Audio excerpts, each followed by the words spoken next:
Strongest vote, the yeas are 220, the nays are 213. The resolution is agreed to. Without objection, the motion to reconsider is laid on the table.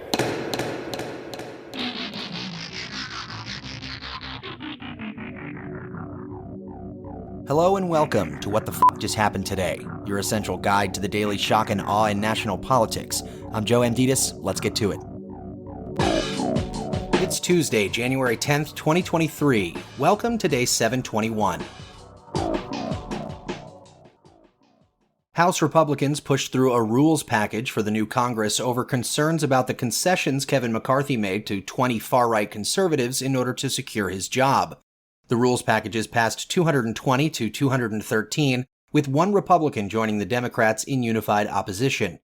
Aside from the standard rules on decorum, the package includes a provision that allows lawmakers to reduce or eliminate federal agency programs and reduce the salaries of individual federal employees. Another rule, known as Cut Go, would require any new spending to be offset by cuts elsewhere in the budget. While Democrats opposed the rules, they were more concerned about what other backroom deals McCarthy had agreed to in exchange for votes for Speaker from the House Freedom Caucus. Meanwhile, a, quote, secret 3-page addendum, end quote, that only some House Republicans have seen contains, quote, the most controversial concessions, end quote, that McCarthy made to secure the Speaker's gavel. After adopting the rules, House Republicans used their first legislative vote to repeal more than $70 billion, or nearly 90%, of new funding for the IRS to customer service, taxpayer assistance, and criminal investigations. The bill, however, is unlikely to pass in the Senate.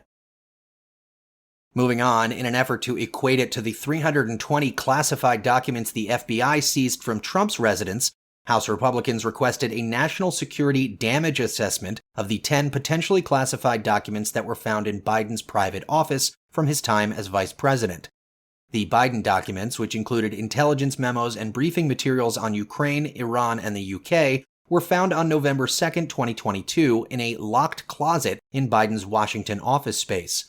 The National Archives took custody of the documents the next day, and Attorney General Merrick Garland assigned the U.S. Attorney in Chicago to investigate the matter. In contrast, Trump refused to turn over hundreds of classified documents to the National Archives for months, which led to the archives referring the matter to the DOJ, which in turn led the FBI to have to conduct a search of Mar-a-Lago, where 33 boxes and containers were removed and are now under investigation by the Justice Department. Some of the documents found at Mar-a-Lago had some of the country's highest security classification markings. Still, incoming House Intelligence Chair Mike Turner sent a request to Director of National Intelligence Avril Haines claiming that Biden's retention of the documents, dated between 2013 and 2016, put him in, quote, potential violation of laws protecting national security, including the Espionage Act and Presidential Records Act, end quote. Meanwhile, two House Democrats filed an official complaint with the House Committee on Ethics regarding George Santos, saying that he misled voters about his, quote, ethnicity, his religion, his education, and his employment and professional history, among other things, end quote. Richie Torres and Daniel Goldman requested that the bipartisan committee investigate whether Santos, who admitted to lying about his background, broke the law when he filed complete and accurate financial disclosures.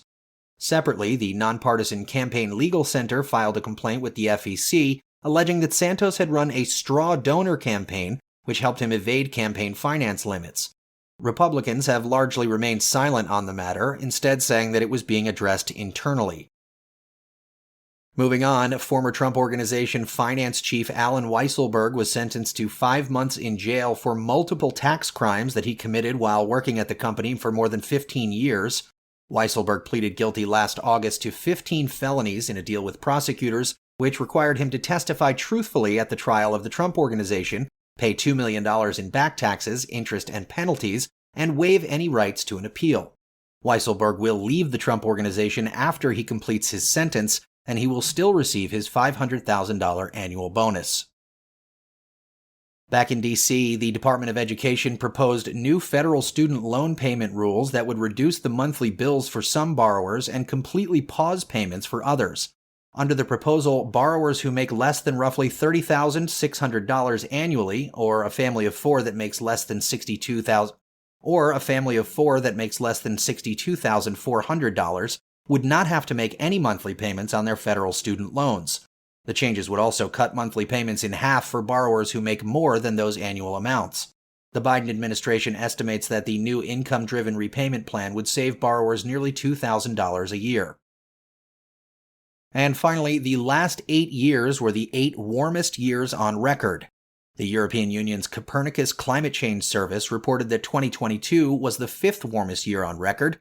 Europe, meanwhile, had its hottest summer ever in 2022, and the world is now 1.2 degrees Celsius, or 2.1 degrees Fahrenheit, hotter than it was during the pre-industrial era. Under the 2015 Paris Climate Agreement, most countries agreed to limit warming to well below 2 degrees Celsius above pre-industrial levels. That's all for now. You can find the links and sources for all of these stories on the main website. And as always, visit whatthefjusthappenedtoday.com for the latest news and headlines. Until next time, I'm Joe Anditas.